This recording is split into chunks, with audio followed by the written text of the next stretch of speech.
好啦，而家嚟咗呢個鴨0號，1955年。仲一份。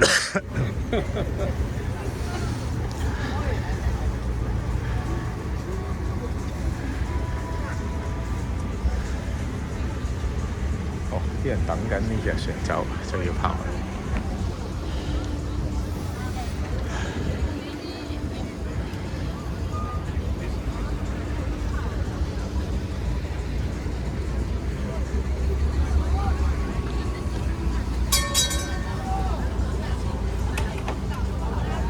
1, 2, 3, 4. Okay, welcome aboard the Oda Fishing Boat, darling. So we will starting our link to right now. So we will travel all the way to Oyaba, 45 minutes and come at the sand pier. Now everyone receive the 1 complimentary drink. My name is SP. I'll be guiding to you the information of the boat shore. 嗱，譬如嚟到呢個鴨0號啦，咁我哋開始我哋鴨年之旅啦，我哋會環遊維港40分鐘，我哋翻返邊個碼頭嘅。咁每一個人都有一杯港啤嘅500嘅。我識二嘅，稍後我會同大家講解翻。咁我先講英文，我之後再同你講翻廣東話。你黐住張貼紙啊！黐住張貼紙。Now, Duckling was built in the 1955. This boat, the Duckling, is the real fishing boat. It's not a modern ship with the Chinese decoration. How to know the fishing boat? Let me talk to you later. So this boat was built in the 1955 in Macau. Fishing period, we catch the fish between Hong Kong and Macau. At that time, there were so many pictures you could find. This boat has the 5 cabins. The first cabin, this one. The first cabin, the second cabins, the third cabins. The square one is the 4th cabin, and the last under your seat, that is the 5th cabin. Now, what is the first cabin? The first cabin, we store the drinking water. We have to stay at the sea around 3 to 5 days. So we prepare the fresh water. 佢話要喺有5個倉，第一個倉就係擺水嘅，第一個倉就係擺水，第2個倉咧就係擺冰嘅，因為佢要出海3至5日。鴨0號咧1955年落水嘅。In the 19th century, I have make a one question to you. 咁咧，佢咧就話咧，當年咧嘅冰咧就係好貴嘅，因為嗰個冰咧就唔係呢度揾雪櫃雪嘅，係揾美國冰川嗰度揾啲冰過嚟香港，所以咧佢話好貴嘅。好啦，跟住咧佢就話第4個倉咧就係廚房，跟住最後邊呢個倉第5個倉咧就係人住嘅倉嚟嘅。咁佢就解釋點解no need to washroom 啦。咁咧佢就話解釋咧點解凍飲要加2蚊咧，就係話因為好多年前咧啲冰咧好多年前就因為嗰陣時嘅冰係喺北美啲冰川運嚟，所以咧就凍飲要加2蚊。咁而家啲冰就唔係嗰度嚟啦，雪櫃嚟啦。咁但係佢話咧都保持翻呢個加2蚊嘅傳統。咁呢個係佢嘅解說。咁咧呢個咧佢有一個每日咧就請你飲一杯嘢，咁咧我就揀咗呢個9位嘅芬達汽水。喂，呢個1919喺澳門做嘅，咁我哋當時嚟講咧就1955年喺澳門做嘅。海嗰度咧就澳門同香港之間嘅海域咧就中意嘅。咁當時嚟講，啲成個維港都係一啲船嚟嘅。咁我哋想睇翻以前當時嘅景象咧，呢度我哋左手邊有好多唔同嘅當時嘅漁船站，同埋嗰啲維港嘅商品嘅。咁啊嗱，呢個船咧就有5個船艙嘅。咁啊，第1個船艙、第2個船艙、第3棟、第4個同第5個。第1個船艙我哋裝新鮮嘅飲用水，我哋出海要3到5日到，我哋要準備啲新鮮水。第2個、第3個船艙我哋裝冰落個，咁我哋出咗魚之後咧，我哋將啲魚咧就擺咗第2、第3個船艙，就用啲冰雪住佢啊，用啲冰雪住佢嘅。咁啊，當時啲冰係好貴嘅，咁喺邊度嚟嘅咧？喺美國啲冰山嚟嘅。所以咧，我哋去茶餐廳去食用嗰陣時間，你會咧發覺點解會加兩個？因為當時啲冰咁貴，咁啲冰室茶餐廳加咗上去就唔會再減翻落。呢個係約定俗成一個習慣。呢個第4個咧係我哋嘅廚房。喺第5個個頭賣咗俾個法國人咧，法國人好中意啲中國傳咁嘅嘢嘅，咁啊就買咗之後咧，就喺第3個船艙咧安裝呢個柴油發動機，咁啊代替咗啲風力推動嘅，代替咗風力推動。咁將呢個船咧就用咗20年左右到嘅，咁啊買咗呢個船之後咧，咁啊當時嚟講咧就去到2005年，將呢隻船咧轉咗名俾邊個咧？轉咗俾一間英國公司。咁啊喺佢買咗之後咧，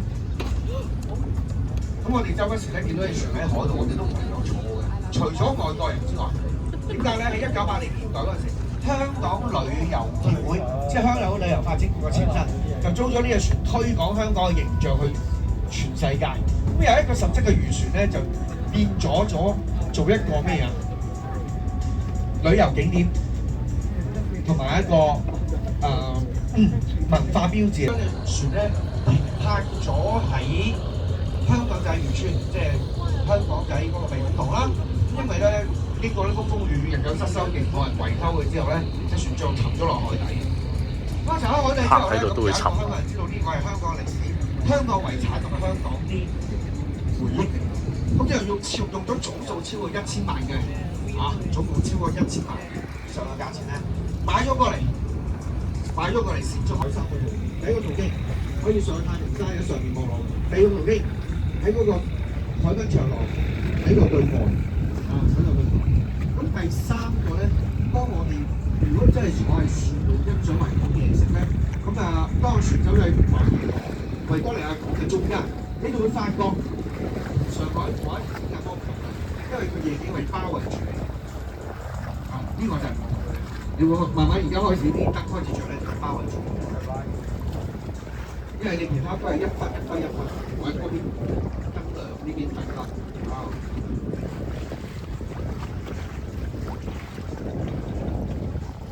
如果呢個船咧，你哋想裝扮成為漁民咧，我哋有4地皮膚網俾大家嘅，係唔同嘅網。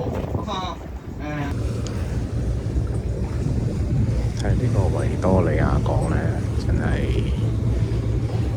百看不厭，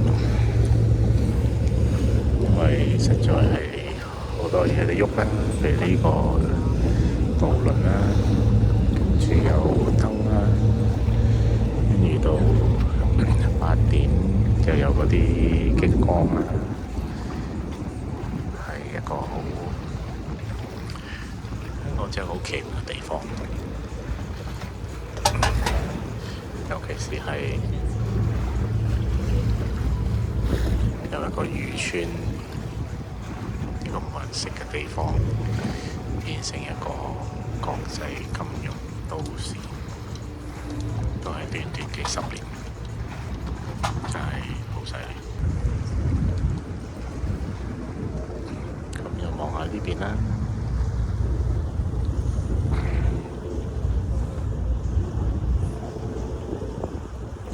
對焦啦，呢個就係西九龍啦。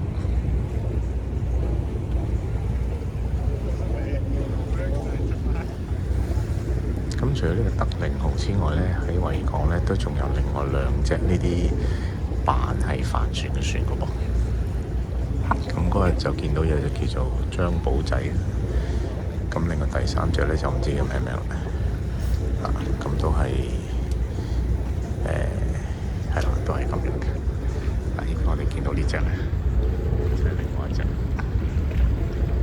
咁但係咧，根據呢個旅遊發展局機場嗰個爹哋妹妹咧，或者姐姐咧，就話咧呢個特靈號咧，先至係旅遊發展局嘅嗰個徽章嚟嘅。呢度係中環啦，中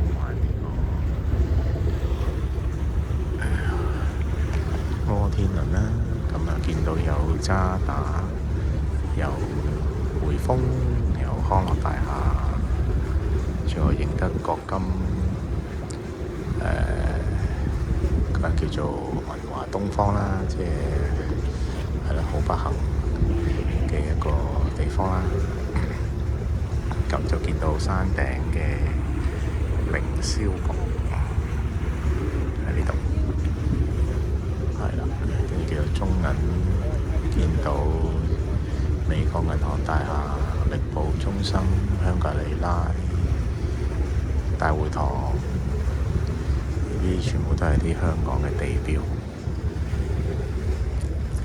咁而家咧仲喺度整緊個海濱嗰度，咁嗰日喺度行嘅時候咧，就見到佢整咗一條都幾靚嘅行人天橋。一般行人天橋就係一條橋，跟住有個欄杆，咁你都見到周圍。嗰個行人天橋咧，佢係整到咧係你唔覺得係行人天橋，你好似入咗個商場咁。咁啊，即係有啲商場嘅即係燈啊咁樣，就完全密封晒嘅。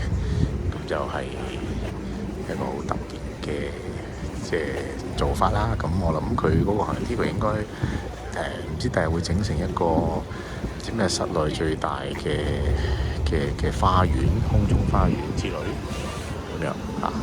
咁就所以可能因為咁，佢就整到一個好似係比較長遠啲嘅建築方法咁咯。我哋欣賞下先。Happy 33rd birthday.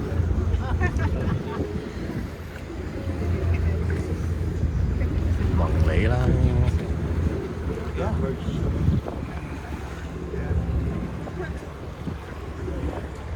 咁今日就冇乜雲，所以咧都冇乜太多晚霞可以睇。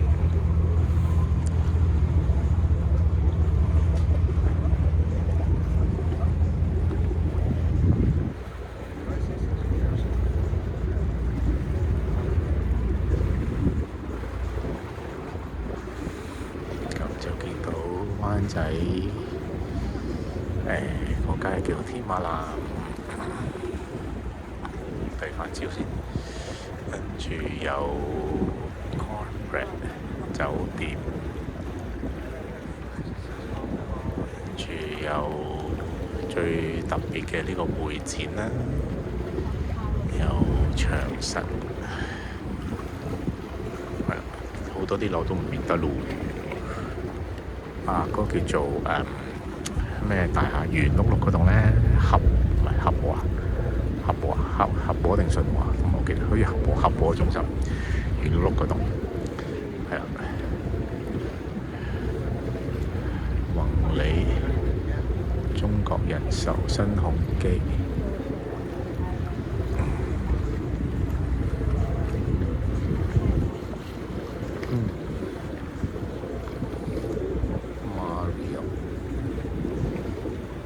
真係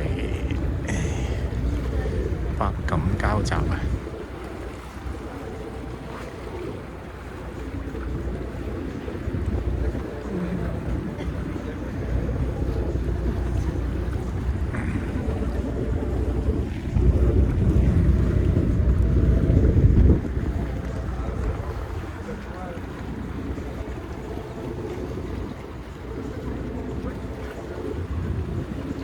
好啦，睇住咁多先啦，去影啲硬照啦，或者。